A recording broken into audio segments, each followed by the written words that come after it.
if someone wants the recorded file, then later you can have it. Okay, great, nice. Okay, so actually, you know, all of this situation about the lockdown changed the world upside down. And when I was getting requests before about teaching and mentoring in photography, I never had time for that. And I was always replying like, okay, one day I will make it. And these 2 months, like 3 months lockdown changed everything. And I had enough time for recording my online classes and giving live classes as well. And I found it really exciting, and I found it really interesting, and I enjoy sharing this information because I've been in professional photography for a few years, like since my childhood actually, but that was a kind of like amateur. But as a professional photographer, it's about 8 years now, and I have so much information to share. And when I had friends coming to me and asking how it's better to use the mobile camera, how to photograph with the mobile camera better, what camera to buy, what mobile to buy, I was thinking like, yeah, this is a kind of interesting question, because we all have now modern mobiles with the different cameras, and some of them, like our phones, they have 3 cameras, 4 cameras, and we don't know what's the difference and how to use them better. And when you buy a good mobile with the good camera, you think that you're going to get like this, you're going to get beautiful pictures, but it doesn't work for some reason. So why? And I thought that it's better to talk to you about that and to give you some advices, because many of you, you're posting your products pictures, you're posting your personal pictures, you make selfies, and I can give you really valuable advices how to improve the quality of the pictures and how to make them nicer. So today I'm going to tell you first about the mobile cameras and what's the difference, and how they can differ. And then I'm going to explain you what is important from the basic photography knowledge. Then I will tell you how to photograph items better and how to find better light, what is the better composition, and how, and like the second part will be about how to make nice selfies. So it's like the whole train of interesting information, and I really can't wait sharing it with you. Okay, I will share my screen now. So those who are on Zoom are going to see my screen. Unfortunately, those who are in Instagram, you can't see my screen presentation, but you can listen to me and you can see me. If you want the recording later, you can send me a message. I will send you the recording. Okay.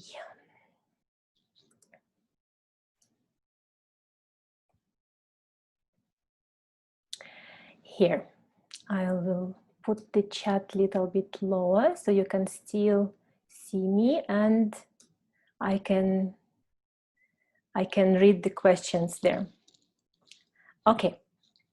So for those who don't know me and who don't know my works, I'm a professional and accredited photographer, and actually I specialize in photographing people. So it's called portrait photographer, but portrait photographer doesn't mean like I make portraits like classic in the classical point of view. It's not like passport photo. It's not something like really boring. This is beautiful and artistic work, and I specialize in working people. That means that I know how, and I'm trained how to photograph people beautifully. It doesn't matter one person or a group of people. So that's why, and I can share with you my knowledge how to make beautiful selfies, because selfie, it's also a kind of portrait. And then I'm an accredited, internationally accredited portrait photographer. I'm getting yearly getting international awards. So I'm strong on technical side. So I can tell you what is important in basics of photography. It doesn't matter if you photograph with your mobile or if you're photographing using the camera. So you can always see my works in my website, which is here on the screen. It's AnastasiaPhotoArt.com. Anastasia Casey is my name. I work in my private studio in Amman, and I'm mostly working with women doing lots of beautiful things here in my studio. Okay, so the mobile photography, what we're going to do with that. let me begin with this. When they ask me what is better, which mobile to get or which digital camera to get, I always say, you know, it's really complicated question, because you can beautifully photograph with the mobile, but you can have a really expensive digital camera and you will not get good results, because the secret is not in what kind of camera you have. Like this is not like 100%, let's say. The secret is if you know the rules of taking nice pictures, if you have trained yourself well, if you have enough practice, and if you train your eye where to find better light and better angle, this is the top secret of the beautiful pictures, not the camera actually. But of course, camera matters and there is difference. In our mobiles, we minimum we have two cameras. One is front camera and another is back camera. But some mobile phones, they have 3 or 4 cameras. When they have 3 cameras, let's say 3 back cameras. And what are the differences between these cameras? Like all of you, the most of you, you know that there are different lenses in cameras, and you could see it with the professional photographers that we are changing lenses in the bodies of the cameras, and the lenses are different in angles, first of all. So that means that with some lens, we can photograph in a short distance, but a very wide angle. We can photograph, let's say, the small room and everything will be shown in the room. With other lens, we can really zoom well the objects. If we photograph something from the far, and we can zoom it and photograph it closer. With some lenses, we photograph, let's say, small objects like insects or like really, really tiny things. So this is also another kind of lens. So the lenses are different mostly in angles. There are also some other parameters, but this is actually what you basically need to know. In your mobile, you can have lenses of different angles. Let's say if you have 3 mobile cameras, you will have probably 1 zoom camera, 1 zoom lens, 1 narrow angle camera, and 1 wide angle camera. The difference will be when you are using them in small spaces or in bigger spaces. When you want to photograph a person, or you want to photograph a landscape, or you want to photograph let's say the food with the very narrow focus in a single object. Depending on your goal, you're choosing a certain scenario, and your mobile will automatically choose a certain camera depending on your choice. And you don't even know maybe how it happens, what is going on inside your mobile when the mobile takes a decision which camera to use. And actually you don't know that, you don't need to know that. You just choose the scenario, and I will explain you later what are the difference between these scenarios or camera modes. So lenses and cameras in your mobile are different in angles. If it's a narrow angle, it shoots like very small, narrow part of a space or of a room. Let's say if a wide angle, you can photograph in short distances, or you can have panoramic shots. So the wider the angle, the more you get in your picture. Then the mobile cameras, they can give you beautiful and good quality digital images. But if you want to print something, you can still have prints with your mobile digital images, but they will be like small size, maybe maximum 13/18 centimeters will be good enough quality. But anything bigger will be blurry, will be not sharp, and will lose in quality. So this is the main difference between digital camera and mobile camera. But there are also some difference in software and programs. In mobiles, we have a software which makes our cameras automatic, and we don't need any knowledge about how to use the camera. We can just rely on the software, and the mobile itself chooses which camera we are using and what are the settings in a certain situation. But in our mobiles, the functioning of the cameras is limited. We can't take maximum control of the situation, and if something is complicated and automatic settings don't work, not in all the situations, so we can get beautiful picture with a mobile camera. But still, basically, we can have really beautiful results, and there is the whole army of professional photographers now who are photographing with the mobile cameras, not using the digital cameras. So the secret is not actually in cameras, the secret is in knowledge how to use them properly. So what makes good pictures really good?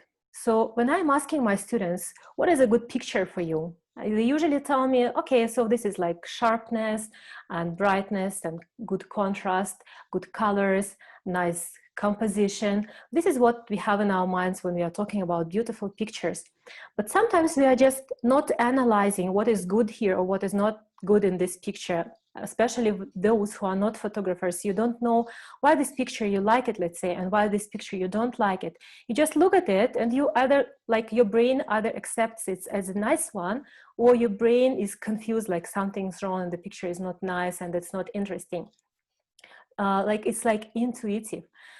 Professional photographers know the rules, what makes good pictures good. And that's why we are using these rules to make our pictures more sharp, to make them more bright and contrasty, and to have nice colors.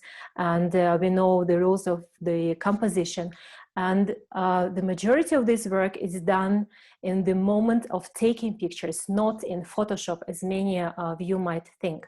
Of course, editing the pictures, this is like the second stage, and we edit the pictures after we take them. But a really good photographer, professional photographer, knows how to make the nice picture from the beginning, during the process of taking the picture, and he doesn't need lots of editing after that. Everything that matters in a good picture is light, and you've probably heard of it. And actually, like the whole thing about how the pictures are taken is about light. And if you have nice light, you will have nice pictures, and in the opposite.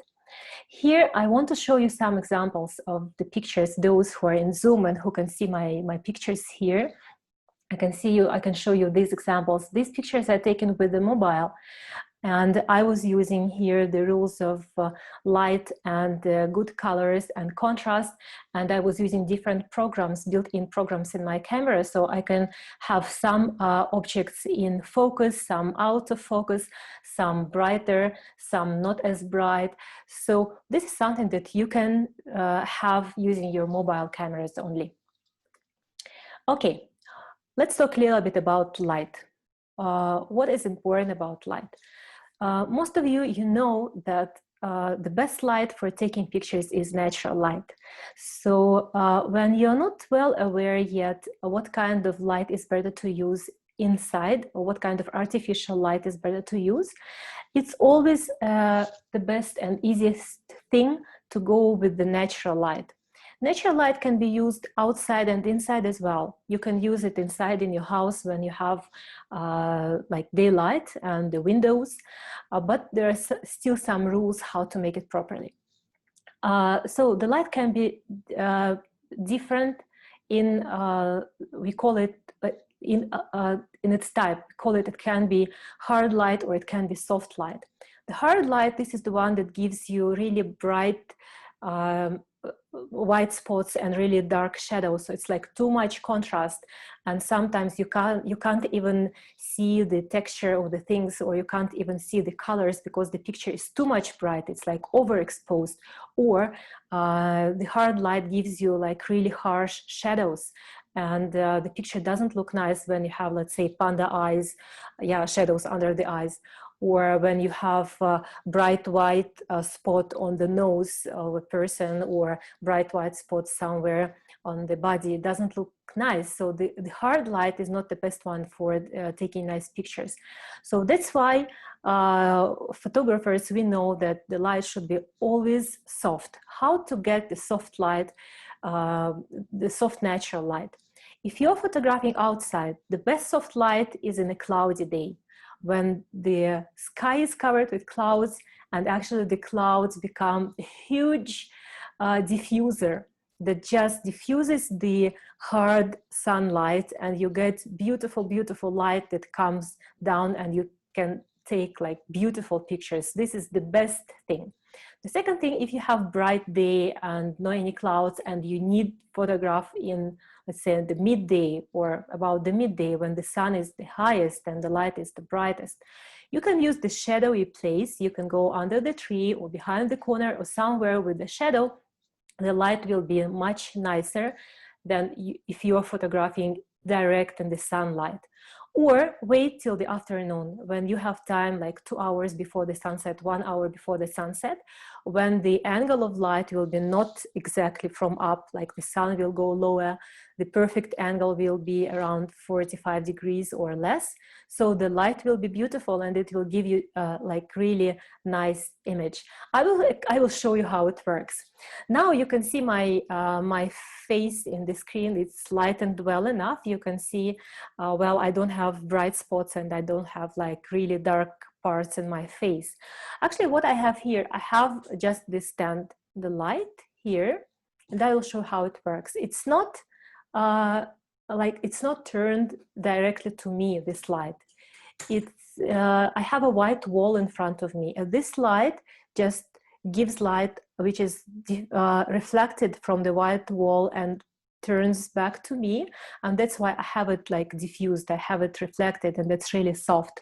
But if I turn this light exactly toward me, look what I get. I immediately get really bright spots and really dark spots, and the features of the face are not nice and not good. And look what happens if I change the angle of this light. I'm moving it here, and you immediately see how the face is changing here. And if I have it exactly here above me, let's say this is the midday and I have a sun here, look what happens. It's like a horror movie, actually, yeah?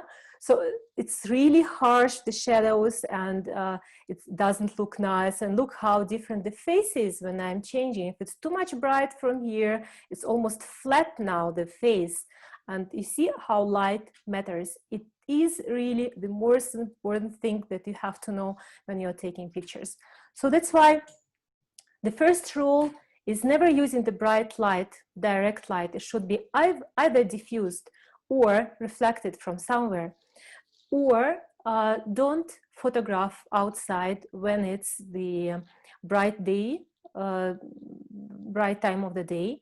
Choose the time somewhere in the afternoon so you can have nicer light in color and in hardness. So then, if you're using the natural light inside your house, this is how you make it. Don't choose the time of the day when the sun is directly in the window. Make it somewhere when the sun is not directly here, it's like just a little bit diffused and comes into the room nicely. Or put curtains on the window, or move the table where you want to photograph your items, let's say, move it a little bit further from the window so there is no bright and hard light on this object. Or move yourself or a person who you want to take pictures of. Move them slightly from the window so it's not too much bright. Okay, so this is the main difference. Then, if you're still using the light which is inside the house, the artificial light, there are also some rules to follow. First, of course, you can use any kind of lamp that you have at home. It doesn't, you don't need to have an expensive professional equipment when you want to take nice pictures. Choose one lamp, one lamp only that you like. It can be a tabletop lamp, it can be a standing lamp, any kind of lamp, but not the one which is in the ceiling, because we don't want this light from the top. Yeah, you remember that was a horror movie, so we don't need the light from the top. So anything that you can, like any kind of lamp that you can put aside, and you can have a nice angle of light coming from the side of 45 degrees, or maybe like from the side. It will be nicer than having the lamp hanging from the ceiling. Then switch off other kind, like all the other lamps that you have in the room, because all lights in your room, they will have different color. Our eye doesn't see that, but your camera and even your mobile camera will see that. Some lights give us more warm light, like it will be bluish for the camera, and the other lamps, they give us yellowish lamp. And that's why when you switch on different lamps, you can have this dirty grayish or yellowish cast in your products, in your objects, or in people, because there is a mix of different colors together, and the camera can't recognize that what to do with them. It just makes a mess. So it should be one source of light when you take pictures, and put it in a proper angle. This is how you can use the artificial light. You can also use, let's say, a torch, or you can use the flashlight from another mobile to lighten up your objects, but always keep it in mind that the angle matters and how bright the light matters, better reflected or diffuse. Here are the examples of different kinds of light. In this picture, you can see really, really soft light when we have reflected light and diffused light, and you can see the skin tones and the face really nice, and the shadows are not too dark and not too bright. We do have hard light also when we take pictures. For example, in this photo, you can see the hard light. Here, you can see bigger difference between dark and light areas of the face, let's say. But like this kind of light we are using when we want to make the picture more dramatic, or for men portraits, or when we have, let's say, the objects as here, and I was using hard light to get this bright shadow behind this object and to give more volume to the picture. But when you're using the hard light, you should understand that you will get really bright shadows, and you can use it in purpose, you know, if you need it for a kind of creative idea, or if you use it with the person, you should know which angle the face should be turned, or the body should be turned, so the light will be not spoiling the features, let's say, of the face, and the person will still look beautiful. Okay, so the basic idea of the light, I think it's clear now, so you can approximately understand the difference and choose which light to use for your pictures. So what else is important in your mobile camera settings before you start taking pictures? There are some really easy things which you might not even have in your mind, but they really matters. So what we can do before taking pictures. So first we are checking the camera settings. What you have there in your mobile camera, you can open your mobile now and see what are the settings there in your camera. So first you have ratio there. Ratio, this is the size of the picture that you are going to get. So you have there 1:1, or 9/16, or 3/4. You might see these numbers, but maybe you don't know what they mean. 1:1, this is a square picture. So if you take pictures only for your Instagram, put the settings always to 1:1. Like in my mobile, it's only 1:1. So I want all my mobile pictures be square, because the square is the perfect size to use in your Instagram page. You don't need to crop the picture then further. So if you want a picture for your, let's say, Facebook cover, so set up the ratio 9/16, and you will get this long rectangular photograph. If you want just the ordinary rectangular photograph, you can use 3/4 or 2/3. So you will have the ordinary rectangular picture. From settings, so open the camera to change the settings. It depends on your mobile phone. You open, usually it's from the main screen of the camera. When you open the camera, there on the top, on the main screen, you can see these numbers. It should be like either 1:1 or 3:4, and you just press them, and it will open you sub-menu where you can choose the setting. Or if you don't have it on your screen when the camera is open, you can go to camera settings and set from there. But usually it's on the main screen of the camera. Then, it's always better to reduce a little bit the exposition, the light. Reduce it a little bit when you take pictures with your mobile, because if the picture is too much light, too much bright, you will lose the contrast and you will lose the colors. So that's why in our mobiles we have this option to adjust the brightness, and not many of you know about that. When you open the camera and you point it to an object, let's say, and you want to take pictures, if you just slightly touch the screen, you will see the sun and like the lines, it's either vertical or horizontal in your camera. And when you move slightly, you move slightly this line up or down or left or right, this is how you're going to change the brightness of your picture. And this is really awesome because most of us, we don't know about this option, but this is how you can adjust the brightness. And when you look at your camera and you see on your mobile and you see that this is too much light, too much bright, and you can't see the colors well, you can always tap the screen and just adjust the brightness a bit lower, not to lose the colors and to make nicer picture. Then also, when you open your camera, you might probably see there the letters WB or AWB. This is one of the most important settings, and actually this is white balance. It's called white balance. What it means: white balance is responsible for the colors in your picture. And sometimes the wrong white balance setting can give you more bluish or more yellowish picture or more magenta cast.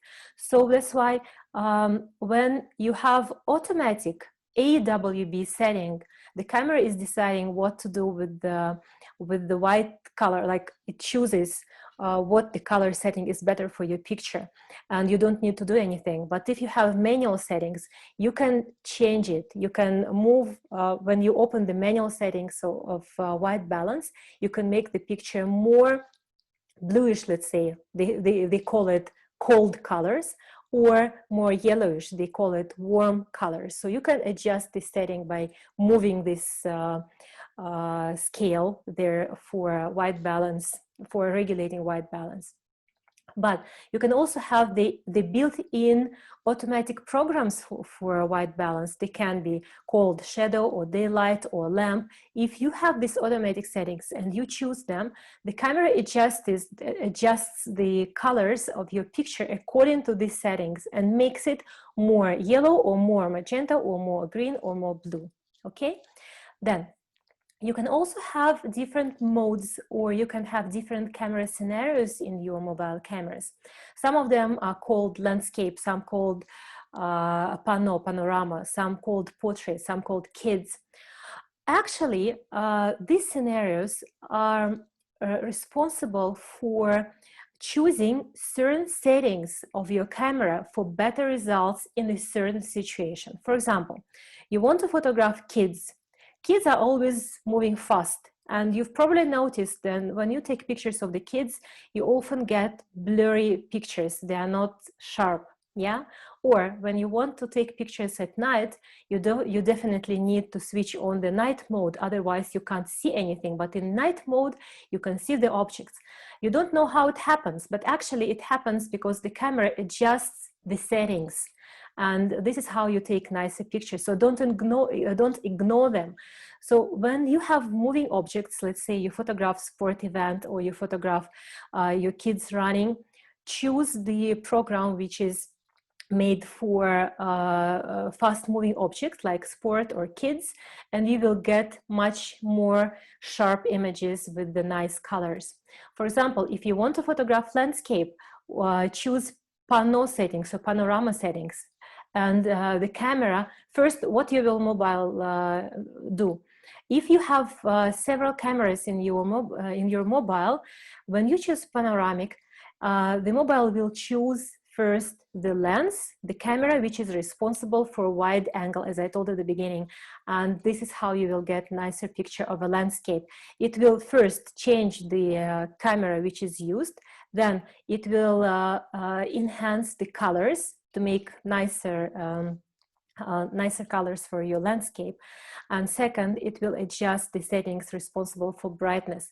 If you use the same setting for a person, you will see a huge difference. If you use panorama settings for a person, the person will become fatter, bigger than he is. The skin tone will be not nice. It will be more yellowish and maybe more magenta than it should be. And the brightness, the contrast will be too hard, so it will be like more like hard light photo. So this program is not good for people.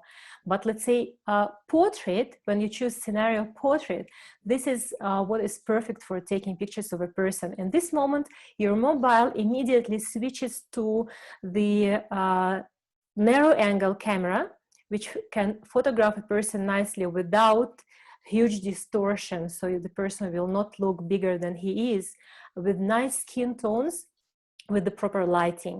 So these scenarios are really important. So you should try them all with different objects. Just switch on your camera, choose one object, and take pictures with different scenarios and see what are the differences. You will see a huge difference, and then you will understand how to use them better.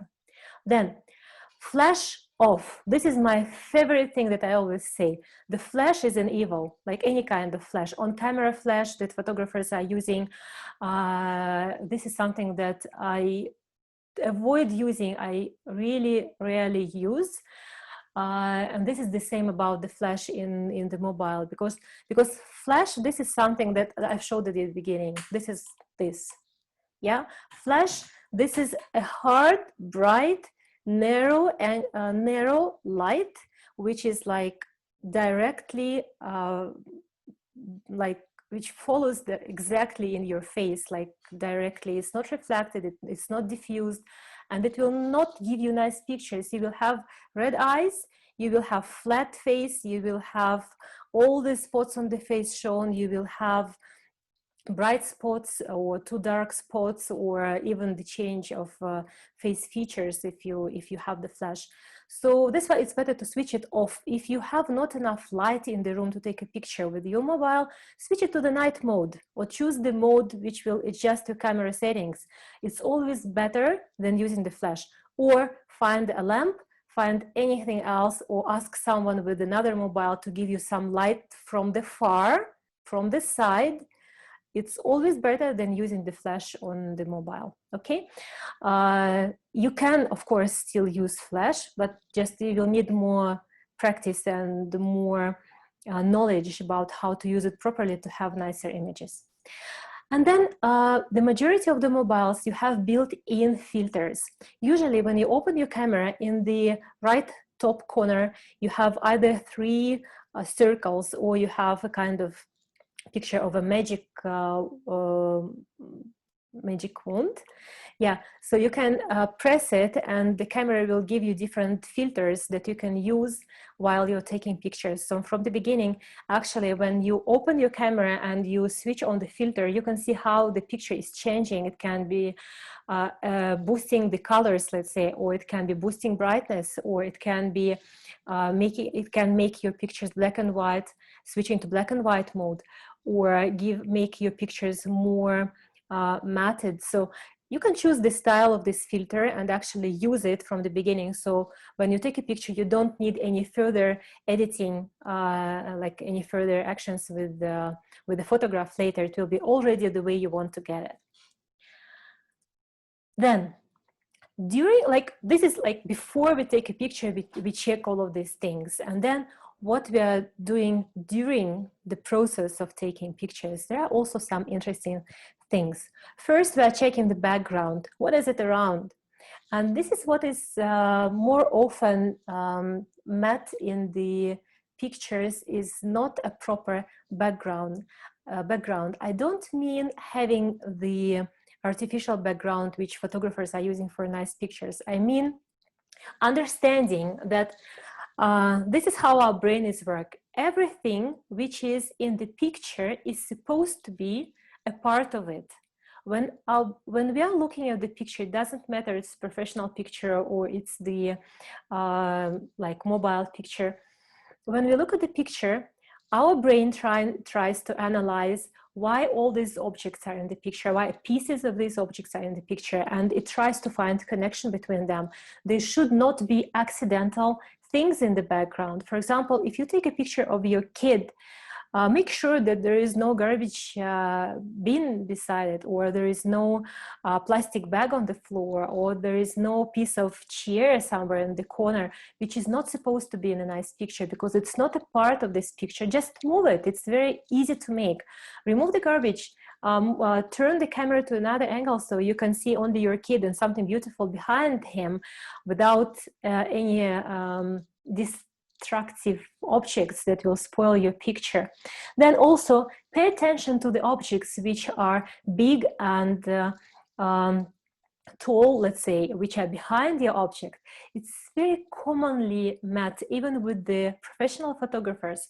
When we look at the picture, we see a person, let's say, and we can see a tree or a house, let's say. But this is usually for the narrow things, like let's say a tree which is growing from the head of a person. Have you seen that?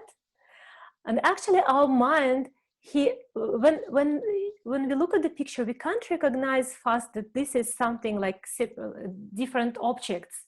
Yeah, our mind recognizes it as if it's like one picture. Yeah, lol, it's funny. And it's one, like one object, a person with the tree, or from here or from here or from there, you know, or something else. This is really important, and it changes a lot. If you photograph a person and you can see something behind him and you don't like how it looks and you don't want this tree from the head, just ask a person to step one step to the right or to the left, and you don't see this object behind, and it will change significantly the picture. Then also the background can be either an active participant of your picture, or it can be really neutral. If you want it to be neutral, it should be not too bright, and it should not have dominating colors. Let's say if you want to photograph your pretty daughter in a beautiful beige dress, and you put her somewhere, and behind her there is, let's say, a red couch. This is where the eye of a viewer will go first, to the red couch, and then they will notice the little girl. So the background shouldn't be dominating in colors and brightness. And in many mobile cameras, we have an option to blur the background. And this is what the majority of us we really like. And this is what the manufacturers of our cameras and mobile cameras, this is what they add always to the new phones, this option to blur the background. Why we like it that much? Because when the background is blurred, this is how we get the perfect image with nothing to disturb us behind the main object. So all the focus is on the main object, and the one who is not blurred in the picture, it's the main object, and we can see him well, and nothing is disturbing us. If you're not that lucky to have this option in your mobile, and you don't have this program, let's say, which makes just the object in focus and makes the blurry background, you can still use your camera settings to get this effect, let's say. What are you going to do for that? First, don't put a person too close to the background. He should be far. The further a person is from the background, the more blurry the background will be.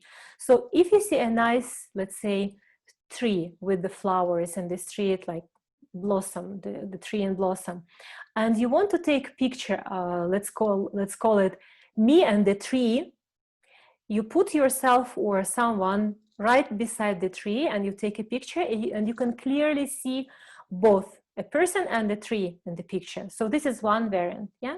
But if you don't want the tree will be really in focus, and you want it to be a kind of nice background for this person, move him, let's say, minimum 1 meter from the background, maybe better 2 meters. The further, the better, as long as it, like, you can still see this tree. Yeah, the further the better. And this is how you will separate the object from the background, and you will get nice blurriness. There are also some manual settings that you can adjust in camera to get this blurry background, but this is like for a more advanced level. And you can, if you want, you can further continue the education with me in a like more advanced level, and I will teach you how to make it. Then, so background should be far enough, not dominating, and there should be no accident objects around. Then make sure that the light is proper, that you have soft and good light, and if you need to reflect it, you can reflect. By the way, you know, there is a trick when, let's say, you have the light from one side only, and it's not enough to lighten up all the person or the face or the object that you take a picture, and you don't have another source of light, you can always put something white from the opposite side, and this is how you will get reflected light from the opposite. Let's say I have light from here, and I can take the sheet of paper, let's say, having it here, and this is how And this is how, now I can't show you actually right now here because it's bright enough. It's light, but still, no, it's bright because I have a window from this side. But you can try it by the window. When you're looking at yourself in the camera and you have, let's say, light from what if I try it with the window? Here, it's working with the window light better. So if you have window from one side and this part of the face is lighter and this is darker, you can always put something white here, like sheet of paper or carton or whatever white, and the light will be reflected from the opposite side, and you will not have this huge difference between one part of the object and another side. Then another thing which is really tricky, and every single person who I taught the photography, doesn't matter professional or amateur, they're always wondering why it's working so greatly. This is the grid that you have in your camera, and actually the grid is a must to be switched on all the time, both in your mobile and in your camera if you're using the digital camera. The grid, usually if you can't switch it on manually, maybe if you have an iPhone, you can't find the grid, so you need to use your camera with any app, camera app. It can be Lightroom, mobile Lightroom. It's free application which gives you an option to switch the manual settings of your iPhone camera. But the most of cameras, they have this option to switch on or off the grid. Why we need the grid?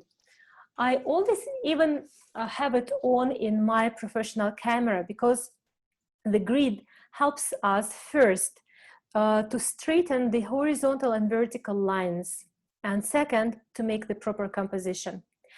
Why it's so important to have straight vertical and horizontal light? This is again about the thing that our brain doesn't know why this picture is nice, just nice, yeah, or not nice. And one of the commonly met errors is having not like having horizontal lines not exactly horizontal. Let's say when we have horizon which is falling to one side, or we have a tree or a person which is inclined, and we don't understand why, just we don't like this picture because it doesn't look balanced. We just don't like it. But the reason is that it's not vertical where it should be, and it's not horizontal where it should be horizontal. And this is something like game-changing rule. So when you have a grid, you can definitely see that the person that you take picture of, or a building or a tree, is vertical, and the table line or sofa or horizon is horizontal. It's really important. Of course, later in more advanced levels, we know how to play with it, and we know how to use these inclines and angles to bring more dynamic in the picture and to make more creative shots. But this is something advanced. For the beginners and for the basic photography, I always advise to use the grid always for proper lines. Then it's really important to check the objects that you take pictures of, that they are clean and looking nice, because this is something that you will not be able to change after you take a picture already. So if you photograph a kid and then after you take a picture, you've seen that there was some dirt on the face, or the clothes was dirty, or something else, it's difficult to fix. It's better to check it in advance. Before you take picture of a kid or of an object, make sure that it's clean, it's wiped, and it looks nicely. So it will be better result. And also make sure that your mobile camera lens is clean. And this is another important thing, because we are using our mobiles, let's say it's very close to the face, and it always has particles of powder, cream, whatever. We are using the back cameras for print screen, right? So we always put our finger there. So the mobile cameras are never clean. And the difference is so huge. You know, once I was taking the pictures for one of my classes, and I wanted to show the difference with clean and not clean lens. And me myself, I was shocked with the result. I will show you to you now. Have a look at this. When the lens is clean, you have bright colors and you have perfect contrast, and the colors are really nice. And when the lens is not clean, you have this blurry look, and the colors are not bright, and the contrast is not good enough. Because even if you took a picture just now and in 5 minutes you want to photograph someone again, wipe the lens again. It will be already dirty and the difference will be really significant. Can you see it here? It's really noticeable. Okay, so here, yeah, we have listeners. Hi, you can hear me well everywhere? Instagram live will stop in 10 minutes. I will reload it so you can continue, because we are going to talk about selfies on the second hour. Okay, so now when we already took a picture or a series of pictures, what is really important to do after taking the pictures? So first, choose the best shot. Never keep all the pictures and all the copies you've just made, because right now you will see there is some slight difference in these 120 images that you photographed your cat right now or your kid right now. You will see them, but in a week you will not notice, and in a month you will have your mobile full and there will be not enough memory, and you will start deleting them, and you don't have time to scroll over 2,000 images anymore, and you just delete them all, or by accident, or they just disappeared. So you don't have any out of this 120. So that's why I always recommend, right after you took a series of pictures, choose the best one that you like the most and save only this picture, one or maximum two. Don't keep them all. Second, you can adjust the image settings and brightness, and you can crop the image in the mobile applications, or there are some free applications like Snapseed, let's say. I like it a lot because you can adjust the picture. You can make it brighter, or you can make it more colorful. You can crop it, but be very careful with cropping the images, because this is how it works. For example, you take a piece of fabric and you cut out a small piece of this fabric. And then you take this small piece of fabric and you just stretch it to fit the same size as it was. What happens? The threads are moving, the fabric is stretched, and you will see the loss of colors and brightness and the quality of this fabric. This is the same what is happening with the picture. If you have a picture, the big one, let's say, and you just slightly cut it just to adjust, let's say, to make horizontal lines better, and you just slightly cut it, this is fine. But if you want to cut a small piece out of this big picture, you will definitely lose in quality, because you will stretch it. The camera is stretching it to the initial size. And this is how you are losing the sharpness, you are losing colors, and the picture becomes like pixelated, as we call it. It doesn't look nice. So try not to crop the pictures, or if you crop them, it should be minimum crop. So then when you take a picture and you want to make close-up of something, it's always better to come closer, or to use your zoom lens in your mobile to photograph from the beginning the picture the way you want it to be, or almost the way you want it to be as a result. Not shooting from the far and then cropping. Then you can use different creative filters that you have in your mobile application, or just leave it as it is. When you're using filters, don't overdo it. Can be too much. So it's always to try one and then leave it for some time, and then check again if you want to change anything further, or maybe it's enough like this. And then what else you can do? You can create collage or animation or movie or poster, doesn't matter. It will help you to organize your pictures nicely. For example, such applications that I'm using, like Moldiv, like Canva, they are free apps, but I'm using them for, let's say, making my Instagram posts, or making my gift cards or something where I want just to put the picture and to put the text on it.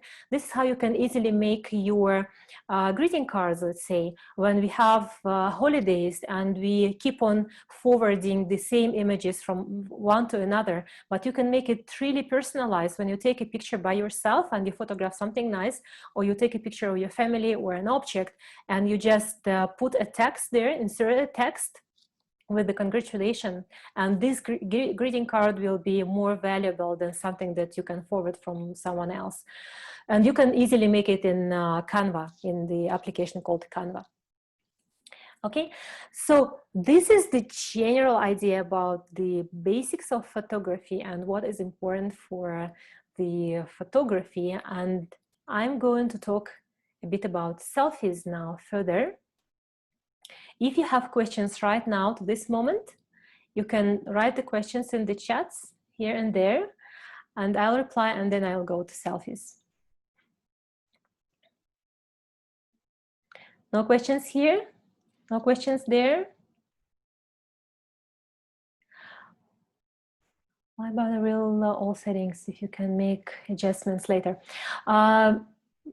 Well, not all the adjustments can be made later. For example, when you photograph people, let's say with the bright background, you might probably notice then the faces become really dark and the background is too bright, and you can't fix it anyhow. Even when you photograph with a professional camera, if it's not made properly, it's sometimes it's really impossible to do. So that's why for some like sometimes you can't adjust it, or for some people it's complicated to learn how to adjust the pictures, and it's easier to choose the proper automatic scenario or mode from the beginning and to take a good picture like during the process of taking pictures rather than editing it later. All the settings changes on iPhone, or mainly the newest iPhones. Different mobiles, they have different software and they have different options. Actually, for iPhone, what I found with my students, it's easier to use iPhone via Lightroom application, Lightroom mobile. You can download it. It's free. For like, it has free manual camera there built in. So when you open your camera, not directly from the iPhone, but from the Lightroom, it will give you the pro settings where you can have manual settings and you can adjust a lot.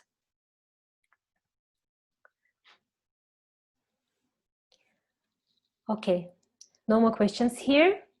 Fine. Let's talk about selfies now. So it's better to use an app to open the camera. It's better to use the Lightroom app to open the camera because you will have manual settings if you're an iPhone user. Because if you don't have manual settings in your camera, you can't adjust them anyhow.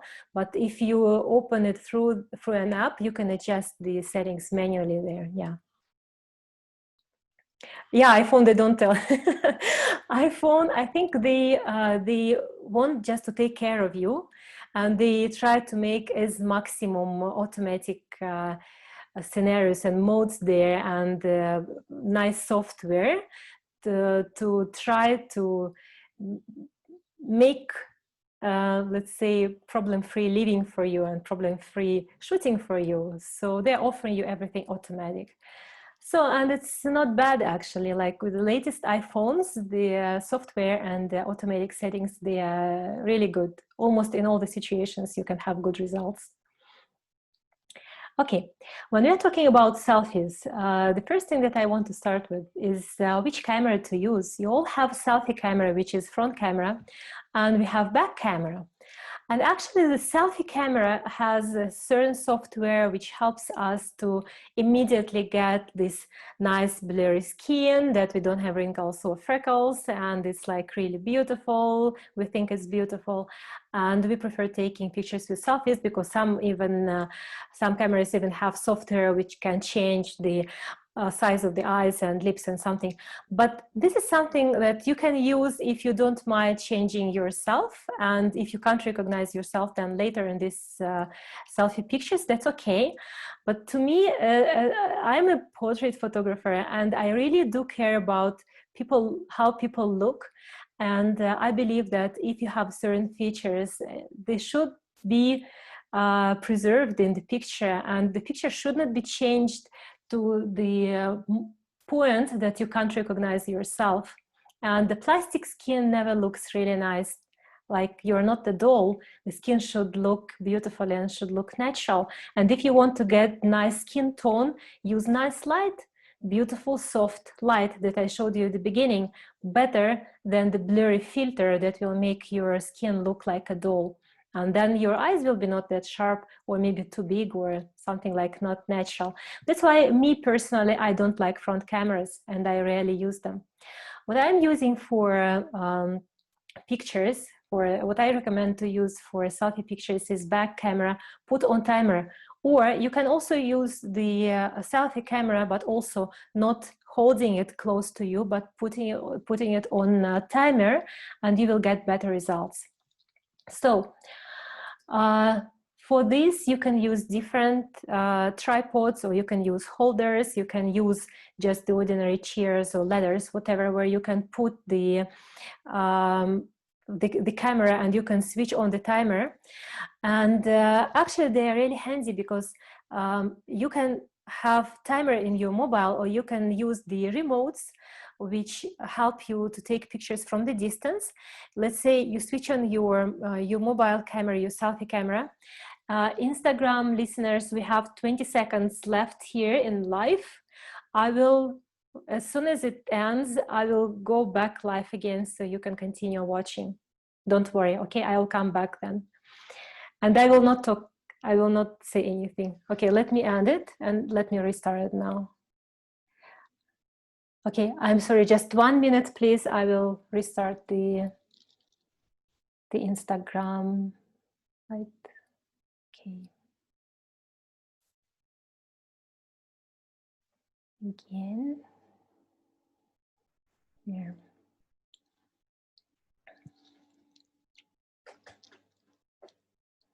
It's good, Tamara, that so many questions. It's good. You should ask questions. You have a chance to ask questions. I can reply. I can answer all your questions that you have, because sometimes it's difficult to get answer from somewhere or to find.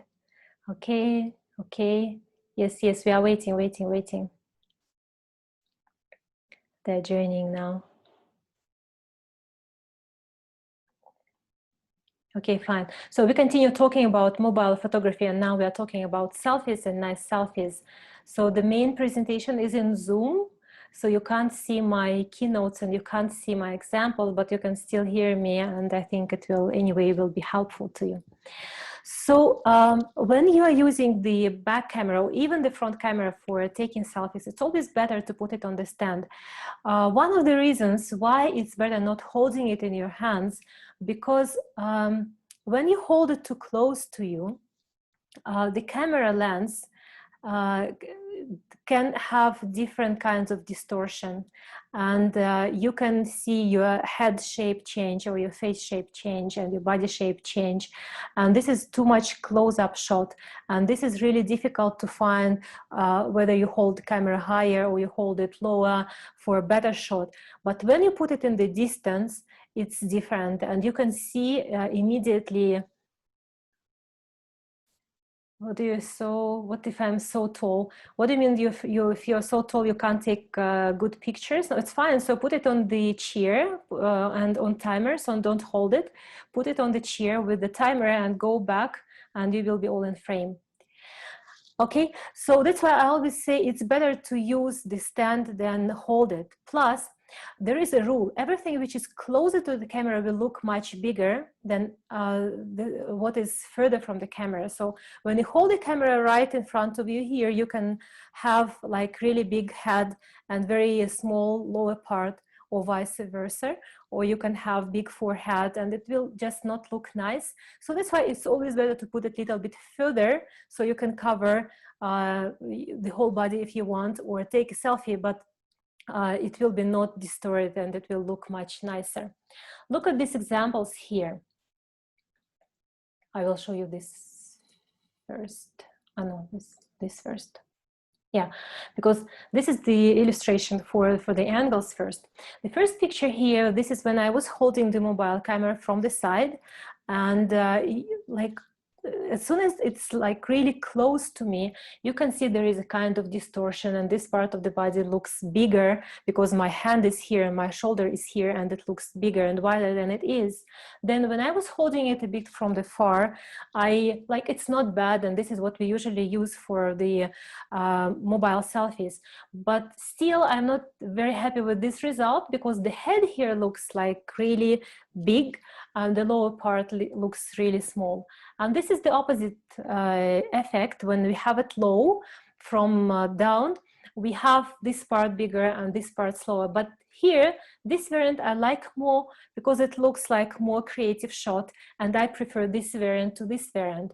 So to me, the selfies like this never work. I don't like them, but the selfies little bit from down, I like them more, and they give me nicer angles. Okay, then also look at this here. When a person is standing right straight, let's say to the camera, here I was using the remote, and I was posing in front of the camera as a portrait photographer from the point of view of portraiture. What is better, which angle is better to take pictures?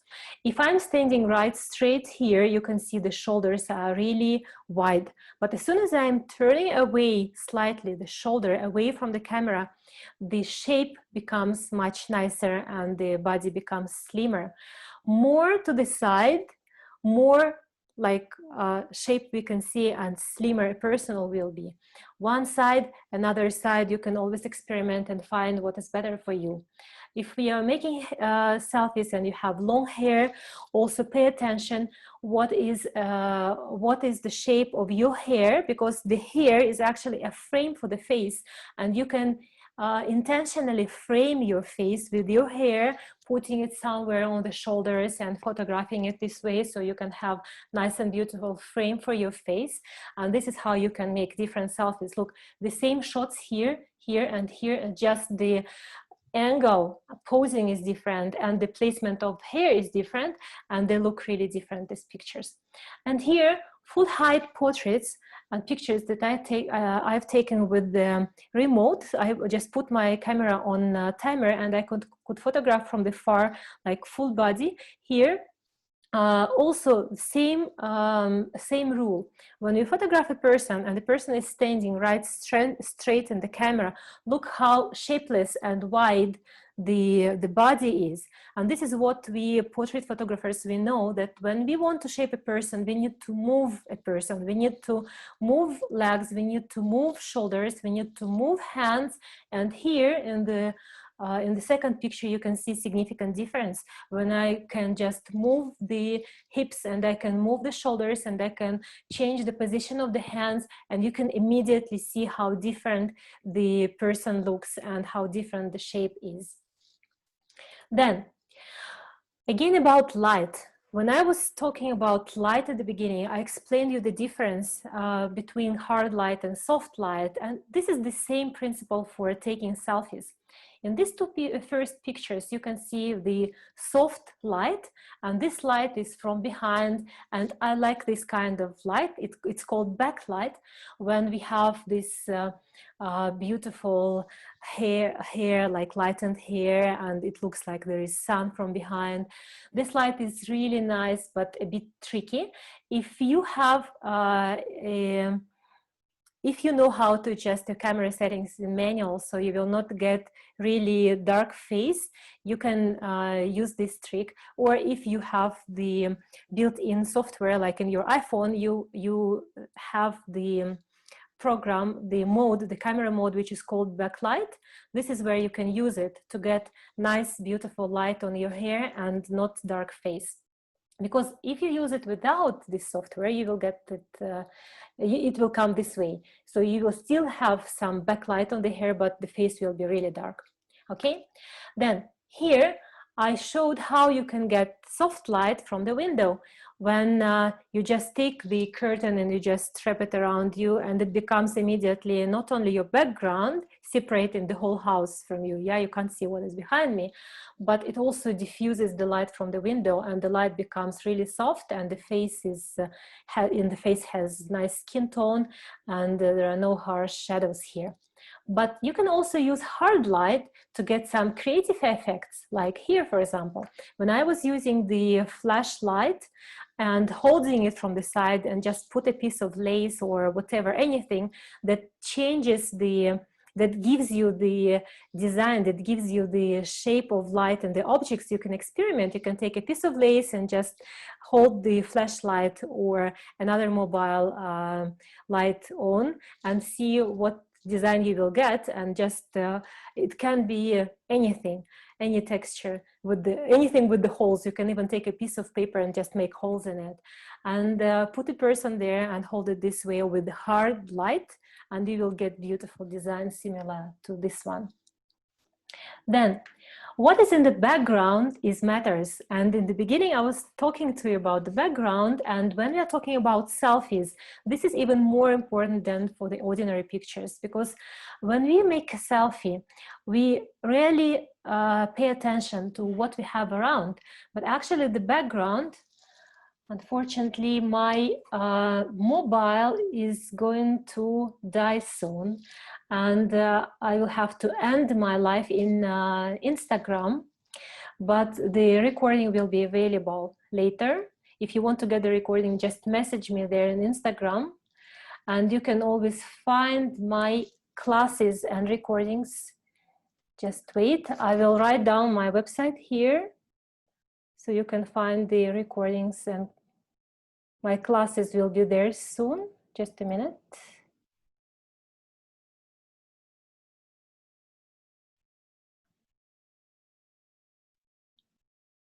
Okay. I'm sorry, guys, because the battery is really low and it will switch off soon. This is my website. You can find me there. You can always message me if you want any of my recordings. And very soon there will be a page there in my website with classes where you can join any classes for non-photographers, for photographers. You will be able to purchase the recordings. Just find everything on my website, okay? Sorry, those who are on Zoom. So we are lucky to continue here. I'm glad that we can finish it. Okay, so the background for selfies is really important, because we can include the background to tell the story about the person who we photograph. If we want to tell about ourselves, to tell something about ourselves, that, for example, I want to show myself as a food blogger. So I photograph myself in my kitchen, and everyone can see my beautiful kitchen, and it's nice, and there is no nothing disturbing in the background, but I'm a part of this environment. Or I'm a photographer and I take selfies in my studio.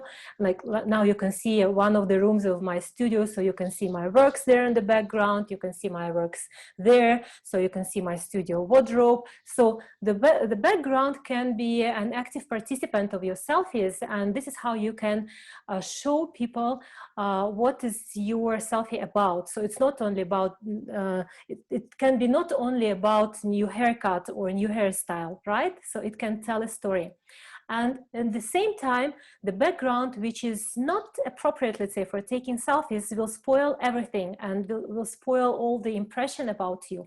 If you take a picture, for example, in the bathroom because you just like the light there and you didn't notice that everyone can see, let's say, the towel stand behind you, or the door, or the bathtub, or toilet bowl, whatever, so which will not look nicely, let's say, in the picture, like pieces of other objects. So that's why find the certain angle, and when you look at the camera and you choose which background is better for you, just turn around and move your mobile camera so you can see what is behind you and what is better looking in the picture. So there will be no any accidental objects, the same rule. Then And then after you've done taking pictures, taking selfies, you can still use some filters to get different effects. Let's say here, I've showed you the examples of different filters that I was using. This is the picture from the camera, and this is with the two different filters which I built in my mobile. So this image for more dramatic effect, this is more soft. So you can always adjust your images with filters. There are also presets. If anyone heard about the presets, these are the scenarios of like built-in programs which are run automatically. The presets we can find in Lightroom. Lightroom Mobile, it's a free program, free application, and it's well known. We have Lightroom for photographers, professional Lightroom, and there is mobile Lightroom now. Preset is a set of actions which will change your pictures. For example, you have pictures from your trip or from a certain event, and you want them all to be in one style. You switch on a certain preset and you have them all, let's say, matte, or you have them all black and white, or you have them all with the boosted red color or a kind of toning. So this is how the presets are working. The preset is a set of actions when the images settings will be adjusted. So there will be a color adjustment, there will be a brightness adjustment, a contrast adjustment. So a set of adjustments which are run just automatically and really fast, just with one click. So the presets are really well known and widespread. And in my YouTube channel, I have short video. You can just watch it, how to use the presets.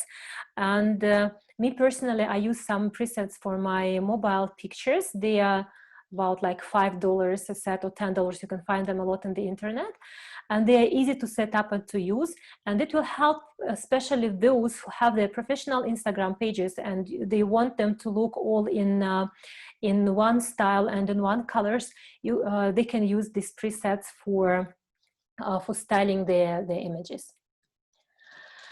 This is all the information that I wanted to give you today about mobile photography and taking selfies. And I'm really happy, will be happy to answer all your questions. If you want to find me then further, you can see my website, anastasiaphotoart.com, my Instagram, Anastasia KC. Then what is coming next? In the nearest 10 months, there will be my articles in the Family Flavors magazine. The articles will be about mobile photography and the basics of photography. And in each publication, I will give a task for those who want to practice their skills. So you will be able to find my articles there with the task, and you will learn, you can go deeper in all the aspects that I've told you about today. So you can find it in the Family Flavors magazine starting from July. The first article will be in July issue, and then for the next 10 months. Then there will be a 7-day marathon, which is called Boost Your Instagram, with daily practice for those who want to update your Instagram pages and to try to practice your skills, your photography skills, and to work with me privately. For Zoom participants today, this 7-day marathon will be free. For all the others who want to join, it will be 20 GD only. So you can have 7-day practice with daily tasks. So there will be first the online short meeting where I will give all the instructions and explain how the marathon is going to work. Then 7 days daily, I will give you the theoretical block about a certain aspect of a photography. So it will be, for example, about composition, or it will be about using lines, it will be about boosting colors, whatever. And then you will be able to practice, you will get a task and you will be able to practice these skills and to get my comments. So when you make a picture with my recommendations, I give you comments, what to adjust and what to change, so you can improve your photography skills. So for you who are on Zoom, this marathon can be free. Just message me that you want my challenge for 7 days to practice your photography skills.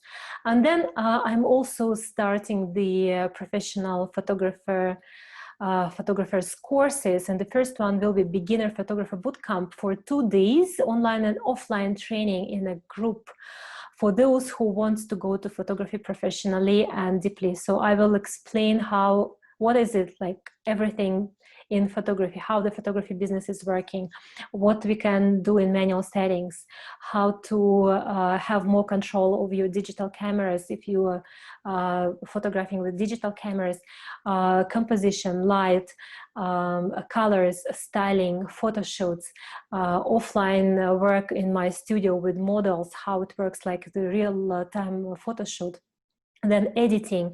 So this will be 2 days bootcamp, 6 hours in total. If you want to join, message me. For you, the participation will be 50 GDs, and for all the others, it will be 100 GDs.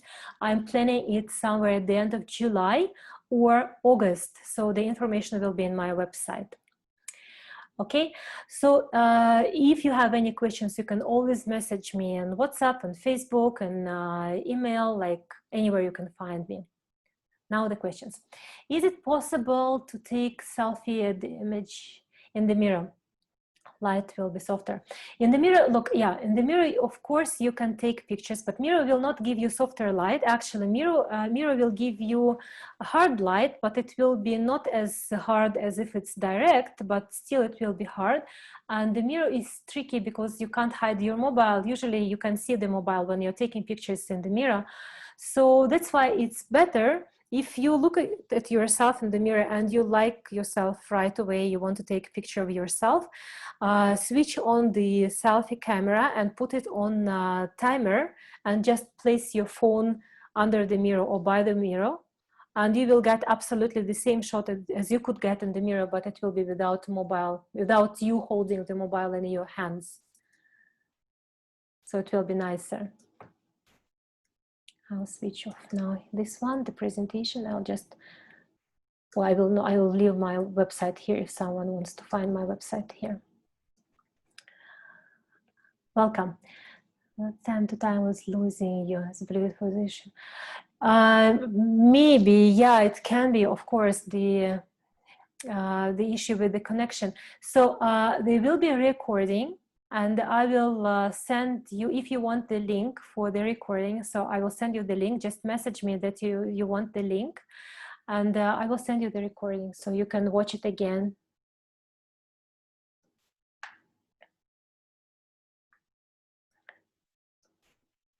Okay.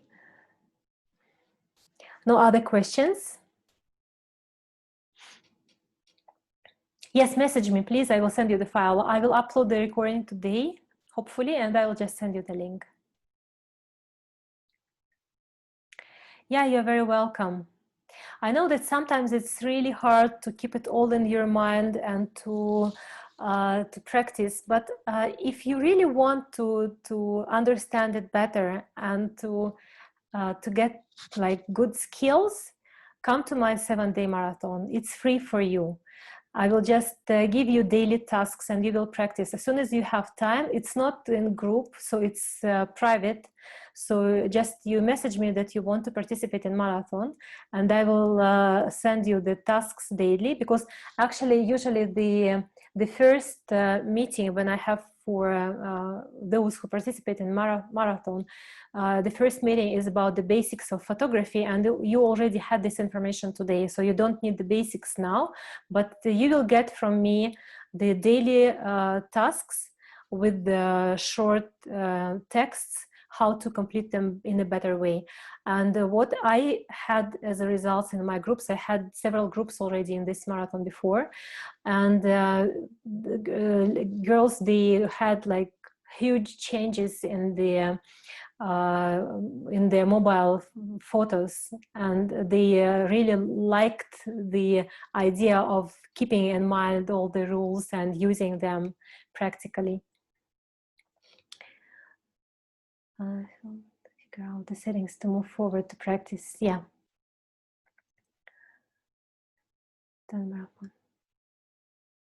Yeah, just Gabriel, just send me a message that you want to participate in a marathon, and I will just challenge you. 7 days. I will send you the tasks. Just message me. You have my Facebook or my WhatsApp. Message me. Yeah. Very good to see the others and also learn from. Actually, if we have several participants at the same time, actually we can announce it in Iowa group. I can make it this marathon for Iowa participants. So if we have a group like those who start at the same time, we can have it with the sharing. This is what I did before. We had a group. Every day I was sending the information, and they could post in the group questions, and they could discuss, and they could see each other's works in the group, posting them on WhatsApp. We had a WhatsApp group for this marathon. Or those who didn't, those who posted the completed tasks in their Instagram pages, they were just notifying the group members that they posted in Instagram and send the link to the Instagram page, and everyone could go and see and give their comments as well. This is like, if it's in the group, this is 7 days in a row. If the group is together, so we can like be in one track, yeah.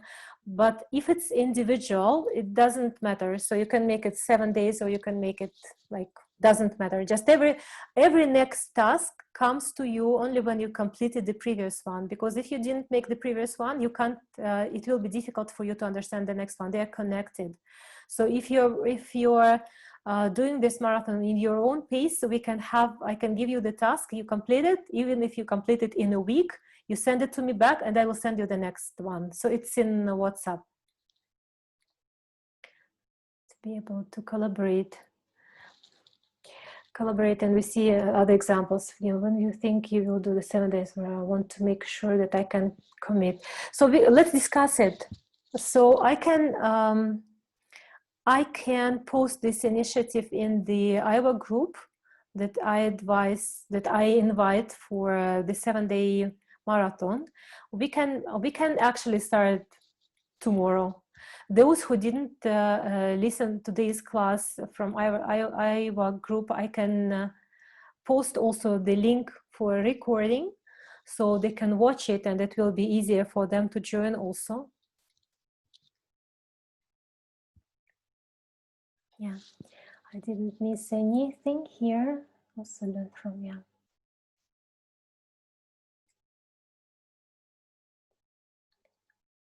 So, okay, not tomorrow. Okay. Okay, not tomorrow. It can be next week. Yeah, fine. It can be next week, actually. Today is, yeah, it can be next week. I have a couple of classes there. It can be next week. We can start next week. So we can I can post the information in the group. So if someone wants to join, yeah, if someone joins, and actually this is like, it's not too much big deal. If you join the group, and then for 1 or 2 tasks you're behind the group, then you just complete 2 or 3 tasks in a day, in one day, just to be back on track, and that's it. It's fine. Because I used to have groups with the 15 or 30 participants, and there was always someone behind. But they completed all of them. They completed on time, finally.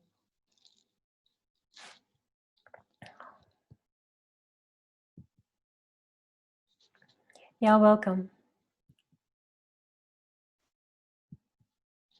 Yeah, that's why, when I started a marathon, I usually say that this is not just a marathon. This is a challenge. Like, I like challenging people, because when you say a person that you are flexible, there is always something that comes first. The priorities, there's something that comes first, especially I know that, and I noticed that, especially when we have something like free class. When it's free, very few people are on time. But when it's paid, when people paid for participation, they are all exactly on time, because the priority matters. There is always something to be put on the first place. But as soon as you decide that I am participating in the marathon and I am ready for this challenge, you just put it in your priority list, because it will not take much time. Actually, completing the task daily will not take more than half an hour. Just it depends how fast you will understand. Yeah. Yes, it can be punishment. I prefer like stimulation, not punishment, actually. But it's, yeah, it's an option. Okay. You have to take selfies. Uh-huh. Okay. Selfies when you just woke up.